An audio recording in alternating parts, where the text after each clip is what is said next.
ఆంధ్రప్రదేశ్ రాష్ట్రాన్ని పట్టి పీడిస్తున్నటువంటి ఆ 2 విషపు పత్రికలు ఏదైతే ఉన్నాయో, ఆ విషపు పత్రికల్లో ఏ విధంగా విషపూరితంగా ప్రతిరోజు వార్తలు రాస్తూ ప్రజల మెదడులోకి విషాన్ని ఎక్కించాలనేటటువంటి ప్రయత్నం ఎలా చేస్తారో మనందరం చూస్తూనే ఉన్నాం.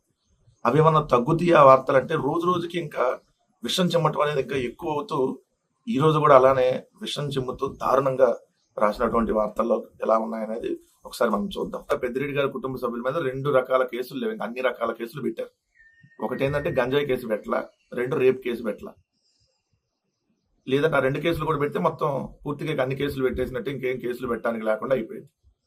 అంటే ఈ 11 నెలల్లో ఏ విధంగా పెద్దిరెడ్డి గారి కుటుంబ సభ్యుల్ని వేధిస్తా ఉన్నారు, రెడ్ బుక్ రాజ్యాంగంలో భాగంగా ఏ విధంగా తప్పుడు కేసులు పెడుతున్నారనడానికి ఇది ఇంకొక ఉదాహరణ. ఇంకో కేసు ఇది. మాజీ మంత్రి పెద్దిరెడ్డిపై కేసు, ఆయన కుటుంబ సభ్యులపై కూడా మంగళంపేట అటవీ భూమి ఆక్రమణపై చర్యలు జీవ వైవిధ్యానికి నష్టం కలిగించినట్లుగా నిర్ధారణ. ఈ నెల 6నే కేసు నమోదు చేశారు. సో ఈనాడులో అడవిలో అక్రమ సామ్రాజ్యం శీర్షికన కథనం ప్రచురితమైందన్న దాని ఆధారంగా విచారణ చేసేసారంట. ఏదో 27 ఎకరాలు కబ్జా చేశారని విచారణ బృందం తేల్చేసిందంట. కేసు పెట్టేశారంట. పవన్ కళ్యాణ్ కేసు పెట్టమని ఆదేశించాడు, క్రిమినల్ కేసు నమోదు చేయాలని ఆదేశించాడంట.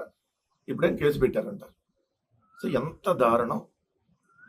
ఇప్పుడు అనేక సార్లు పెద్దిరెడ్డి రామచంద్రారెడ్డి గారు వివరణ ఇచ్చారు ఆ భూములకు సంబంధించి. విత్ డాక్యుమెంట్, విత్ ఎవిడెన్స్, అటవీ శాఖ భూములు కావు, అవి రైతుల దగ్గర కొనుగోలు చేసినటువంటి పట్టా భూములు అని చెప్పి క్లియర్ గా 1968లోనే అటవీ శాఖ జారీ చేసినటువంటి గెజిట్ మీకు డిస్ప్లేలో వస్తే చూడండి. మంగళంపేట అటవీ ప్రాంతంలో 75.74 ఎకరాల పట్టా భూమికి సంబంధించి 1968లో అటవీ శాఖ జారీ చేసిన గెజిట్. అవి అటవీ శాఖ భూములు కాదు, పట్టా భూములు అని క్లియర్ గా అటవీ శాఖ జారీ చేసింది. 1981లో అవి ప్రైవేట్ భూములు అని చెప్పి ఆల్రెడీ నిర్ధారించారు. 1981 నవంబర్ 11న డైరెక్టర్ ఆఫ్ సెటిల్మెంట్స్ అధికారి అసదుద్దీన్ అహ్మద్ ఆర్డర్ జారీ చేశాడు. ఈ ఉత్తర్వులు పొందిన వ్యక్తుల నుంచి 2001లో వాటిని చట్టపరంగా కొనుగోలు చేసి మామిడి తోట, పశువుల పెంపకం లాంటివి పెద్దిరెడ్డి గారి కుటుంబ సభ్యులు అక్కడ చేపట్టారు. కేంద్ర అటవీ శాఖ నుంచి 27/6/2022న క్లియరెన్స్ పొందిన తర్వాత అక్కడ రోడ్డు నిర్మాణానికి PCCF అనుమతులు ఇచ్చింది. అవి కూడా మీకు డిస్ప్లేలో వెనక మీకు కనపడితే చూడండి. బీటీ రోడ్డు నిర్మాణానికి అనుమతులు ఇస్తూ అటవీ శాఖ అధికారులు జారీ చేసిన ఉత్తర్వులు కాపీ 2/7/2022న. ఈ భూమికి సంబంధించి చంద్రబాబు నాయుడు గారు ఏదైతే ముఖ్యమంత్రిగా ఉన్నప్పుడే ఈ భూమిని పెద్దిరెడ్డి గారి కుటుంబ సభ్యులు ఏదైతే డాక్యుమెంట్ నెంబర్ 23/46/2000 విస్తీర్ణం 15 ఎకరాలు, డాక్యుమెంట్ నెంబర్ 1/2001 విస్తీర్ణం 10 ఎకరాలు, డాక్యుమెంట్ నెంబర్ 23/45/2000 విస్తీర్ణం 11 ఎకరాలు, డాక్యుమెంట్ నెంబర్ 139/2001 విస్తీర్ణం 18.94 ఎకరాలు, డాక్యుమెంట్ నెంబర్ 23/47/2000 విస్తీర్ణం 10.80 ఎకరాలు, డాక్యుమెంట్ నెంబర్ 2/2001 విస్తీర్ణం 10 ఎకరాలు, మొత్తం 75 ఎకరాల 74 సెంట్లు. ఇవన్నీ చంద్రబాబు నాయుడు గారు ముఖ్యమంత్రిగా ఉన్నప్పుడే ఆల్రెడీ రిజిస్ట్రేషన్ అయినటువంటి ఇవి పూర్తిగా పట్టా భూములు. అటవీ శాఖ సంబంధించినటువంటి భూమి, ఒక్క సెంటు భూమి కూడా పెద్దిరెడ్డి గారి కుటుంబ సభ్యులు దగ్గర లేదు. ఇది క్లియర్ గా అటవీ శాఖ ఇచ్చినటువంటిది. కానీ వీళ్ళు మాత్రం ఇక్కడ ఏదేదో జరిగిపోయిందని చెబుతారు. ఈ తెలుగుదేశం పార్టీ నాయకుడు ఒకటి చేత కేసు వేయించారు. వెంకటరమణారెడ్డి అనేటటువంటి తెలుగుదేశం వ్యక్తి చేత కిరణ్ కుమార్ రెడ్డి గారు ముఖ్యమంత్రిగా ఉన్నప్పుడు. ఎందుకంటే ఆయన కిరణ్ కుమార్ రెడ్డి గారు మీద కూడా పోరాడాడు కదా పెద్దిరెడ్డి గారు. సో అందుకని కిరణ్ కుమార్ రెడ్డి గారి ప్రభుత్వంలో ఏదైనా విచారణ చేసి తేల్చేస్తారేమో అని చెప్పి అప్పుడు కూడా కేసు పెడితే కిరణ్ కుమార్ రెడ్డి గారి ప్రభుత్వం విచారణకు ఆదేశిస్తే ఇవి అటవీ శాఖ భూములు కాదు, రైతుల భూములే అని చెప్పి క్లియర్ గా ఇవ్వటం జరిగింది. పెద్దిరెడ్డి గారు కొనుక్కున్నటువంటి భూములు ఎక్కడెక్కడ అటవీ శాఖ భూములు లేదని చెప్పి ఆ ప్రభుత్వం ఇవ్వడం జరిగింది. అయినా కూడా మళ్ళీ అదే వెంకటరమణారెడ్డి అనేటటువంటి వ్యక్తి 2014లో చంద్రబాబు నాయుడు గారు ముఖ్యమంత్రిగా ఉన్నప్పుడు మళ్ళీ వెళ్ళి ఫిర్యాదు చేస్తే దానిపై మళ్ళీ అధికారులు విచారణ చేశారు. చేసి ఇవి అటవీ భూములు కాదని తేల్చారు. ఆల్రెడీ 2 సార్లు విచారణ జరిగింది, తేల్చారు. తర్వాత హైకోర్టులో కేసు వేస్తే అసలు కేసు డిస్మిస్ చేసి పడేశారు కేసుని. అరే బాబా, ఈ అటవీ భూములు కాదు, అవి పట్టా భూములే, రైతులకు సంబంధించినటువంటి భూములు, అవి కొనుగోలు చేశారు. ఎప్పుడు 2001 సంవత్సరంలో కొనుగోలు చేశారు. ఇప్పుడు 25 సంవత్సరాల తర్వాత మళ్ళీ తప్పుడు కేసు పెట్టి పెద్దిరెడ్డి గారి కుటుంబ సభ్యుల్ని వేధించాలనేటటువంటి ప్రయత్నంలో భాగంగా జరుగుతుందని క్లియర్ గా అర్థమైంది.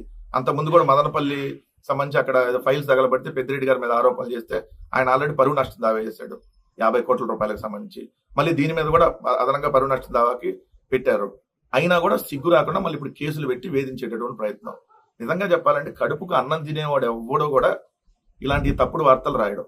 ఒకసారి చెబుతాం, 2 సార్లు చెబుతాం, 3 సార్లు చెబుతాం. ఇది కడుపుకు అన్నం తినేవాడికి అయితే. కడుపుకు అశుద్ధం తినేటటువంటి ఈ పత్రికలు నడిపే వాళ్ళు, లేదంటే ఈ తప్పుడు కేసులు పెట్టే వాళ్ళకి ఎన్నిసార్లు చెప్పినా ఏముంటుంది, వాళ్ళు మనుషులు కాదు కదా, మనుషులు తినే అన్నం తినరు కదా వాళ్ళు. ఎన్నిసార్లు వివరణ ఇచ్చినా మళ్ళీ అదే తప్పుడు రాతలు, మళ్ళీ దాని మీద తప్పుడు కేసు. దయచేసి ప్రజలు కూడా గమనించండి, ఏ విధంగా తప్పుడు కేసులు పెట్టి వీళ్ళు వేధిస్తా ఉన్నారు. నిజంగా ఈ వార్త చూస్తే అసలు ఈ ప్రపంచంలో ఉన్న వాళ్ళందరూ అమ్మో ఆంధ్రప్రదేశ్ రాష్ట్రంలో ఎంత సంక్షేమం అందించేస్తున్నారో, అసలు చంద్రబాబు నాయుడు గారు వచ్చినాక సంక్షేమ పదంలో ఆంధ్రప్రదేశ్ దూసుకుపోతుందేమో అని చెప్పి అనుకుంటారు ఈ వార్త చూస్తే. ఆ హెడ్డింగ్ అలానే ఉంటది. లోపలికి వెళ్తే కానీ అసలు విషయం తెలియదు. ఏంటి ఆ హెడ్డింగ్? సంక్షేమ సందడి. హెడ్డింగ్ ఆంధ్రజ్యోతిలో సంక్షేమ సందడి. పైన మాత్రం చిన్నగా 12న పండుగ. జూన్ 12న 1,00,000 మందికి పైగా వితంతువులకు పింఛన్లు. బడులు తెరిచేలోగా తల్లుల ఖాతాలోకి తల్లి వందనం. ఇక నుంచి 3 గ్యాస్ సిలిండర్ల డబ్బులు ముందుగానే జమ. త్వరలోనే సంక్షేమ పథకాల క్యాలెండర్ విడుదల. మహానాడులో నీరు చెట్టు ఉపాధి బకాయిలు చెల్లింపు. ఇది ఆంధ్రజ్యోతి. ఈనాడు చూస్తే ఉచిత సిలిండర్ల నగదు ముందుగానే లబ్ధిదారుల ఖాతాలోకి. ఉచిత సిలిండర్ల నగదు ముందుగానే లబ్ధిదారుల ఖాతాలోకి. జూన్ 12న 1,00,000 మందికి వితంతు ఒంటరి మహిళలకు కొత్తగా పింఛన్లు. ఇది వార్త. 2 నెలల్లో మహిళలకు ఉచిత బస్సు పథకం. అసలు దీంట్లో ఏం సంక్షేమం ఇచ్చారని ఇచ్చేదాన్ని పెద్ద పండగని ముందే సంవత్సరం పాటు ఇవ్వాల. 5 ఏళ్ళు మీ ప్రభుత్వం అధికారంలోకి, ఏ ప్రభుత్వమైనా 5 ఏళ్ళు. 5 ఏళ్ళలో ఫస్ట్ సంవత్సరం ఇవ్వాల. ఇప్పుడు కొత్తగా ఇస్తారంట. ఇచ్చేదానికి ముందే ఆల్రెడీ సందడి, పండుగ వాతావరణం. 1,00,000 మందికి పెన్షన్లు ఇస్తుండేనా? ఎన్ని లక్షలు తీసేసి ఇస్తున్నారు 1,00,000 మందికి? అసలు కొత్త పెన్షన్ ఈ సంవత్సరం కాలంలో ఒకరికన్నా ఇచ్చారా? జగన్మోహన్ రెడ్డి గారి ప్రభుత్వం ఉన్నప్పుడు 66 లక్షల మందికి పెన్షన్లు అందించారు. మీరు ఈ 11 నెలల కాలంలో దాన్ని 3 లక్షల కోత విధించారు. అది 63 లక్షలు, 62.5 లక్షలకు చేరింది పెన్షన్లు. కొత్తగా ఒక్క పెన్షన్ ఇవ్వాల. 3 లక్షల పెన్షన్లు తీసేసి 1 లక్ష పెన్షన్లు కొత్తగా ఇస్తారంట. మరి అంతకుముందు పెండింగ్ ఉన్నాయి. 2024 జనవరి వరకు జగన్మోహన్ రెడ్డి గారు కొత్త పెన్షన్లు ఇచ్చారు. జనవరి నుంచి మార్చి వరకు వచ్చినటువంటి దరఖాస్తులు 2 లక్షలు ఉన్నాయి. అవి ఎలక్షన్ కోడ్ వల్ల, యాక్చువల్గా ఎలక్షన్ కోడ్ లేకపోతే ఇమీడియట్ గా అది కూడా ఆ 2 లక్షలు కూడా జగన్మోహన్ రెడ్డి గారి ప్రభుత్వంలో ఇచ్చేవాళ్ళు. అప్పుడు 68 లక్షలు అయ్యాయి పెన్షన్లు. సో ఎలక్షన్ కోడ్ వల్ల 2 లక్షలు పెండింగ్ ఉన్నాయి. మళ్ళీ మీరు 50 సంవత్సరాలు దాటిన ఎస్సీ, ఎస్టీ, బీసీ, మైనార్టీలకు పెన్షన్లు ఇస్తా అన్నారు. వాళ్ళు ఒక దాదాపుగా 25 నుంచి 30 లక్షల మంది ఉంటారు. అది కాకుండా 60 సంవత్సరాల వయసు నిండిన వాళ్ళు, ఎందుకంటే మీరు అధికారంలో వచ్చే సమయానికి 59 సంవత్సరాల 4 నెలలు, లేదంటే 59 సంవత్సరాల 5 నెలలు, లేదంటే 59 సంవత్సరాల 10 నెలలు, ఇలాంటి ఉన్న వాళ్ళందరూ ఉంటారు కదా. వాళ్ళు 60 సంవత్సరాలు దాటిపోతాయి కదా. 59 సంవత్సరాలు చేంజ్ ఉన్న వాళ్ళు 60 సంవత్సరాలు దాటి ఉంటాయి కదా. వాళ్ళ కొత్తగా పెన్షన్లు ఇవ్వాలి. అంటే 30 లక్షల పెన్షన్లు ఇంకా ఇవ్వాల్సినవి ఉండే పెండింగ్ పెట్టి 1 లక్ష పెన్షన్లు ఇప్పుడు ఇస్తామంటే అది సంక్షేమ పండగ అంట. 3 లక్షలు తీసేసి 1 లక్ష ఇస్తారంట. కొత్తగా 30 లక్షల మందికి ఇవ్వాల్సినవి ఉంటే అవి ఇవ్వకుండా పండగ అంట. ఇదే పండగ అంటే? సిగ్గు లేదా హెడ్డింగ్ పెట్టి రాయటానికైనా? చంద్రబాబు నాయుడు గారు సంక్షేమ క్యాలెండర్ రూపొందిస్తారంట. అంటే మీ జీవితంలో ఎప్పుడు కాపీ కొట్టడమే అనుకోండి. జగన్మోహన్ రెడ్డి గారు ఇచ్చారు కాబట్టి మీరు మాత్రం క్యాలెండరే ప్రకటిస్తారు. జగన్మోహన్ రెడ్డి గారు ఏమో పథకాలు ఇచ్చారు, మీరు ఓన్లీ క్యాలెండర్ ప్రకటిస్తారు. ఎందుకు? నెలకు పథకం చొప్పున క్యాలెండర్ ప్రకటించాలి. ప్రతి నెల పెన్షన్ ఉంటుంది కదా. అయిపోయింది క్యాలెండర్. ఇంకేంది? ఏమీ చంద్రబాబు నాయుడు గారు ఇంకా ప్రజలను మోసం చేయడానికి ఇప్పుడు గ్యాస్ సిలిండర్కి ముందే డబ్బులు వేస్తారా? అరే, గ్యాస్ సిలిండర్ బుక్ చేసిన 24 గంటల నుంచి 45 గంటల్లో డబ్బులు ఇస్తామని చెప్పారు. అవి రాటల్లో ఒక పక్క. మీరు ముందే ఇస్తారంటే అసలు ఈ పథకం ఎత్తేసేటటువంటి ఆలోచనలో భాగమేమో ఇది. అట్లానే కనపడుతుంది. అసలు జనాలకి డబ్బులు కట్టించుకోవడం దేనికి? మళ్ళీ ముందే ఇస్తానంటాం దేనికి? లేదు తర్వాత ఇస్తానంటాం దేనికి? డైరెక్ట్గా ఫ్రీగా గ్యాస్ ఇచ్చేయచ్చు కదా బుక్ చేసుకున్న వాళ్ళకి. అవన్నీ మీరే డైరెక్ట్గా కంపెనీలకు ఇచ్చేయచ్చు కదా.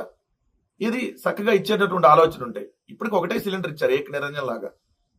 అంతకుమించి ఇవ్వాల. అది కూడా డబ్బులు చాలా మందికి ఇప్పటి వరకు 50% పడాల. 1.5 కోటి మంది ఉంటే మీరు 80 లక్షలు 90 లక్షల మందికి ఇస్తామన్నారు. ఆ పథకం కూడా సక్రమంగా అమలు లేదు.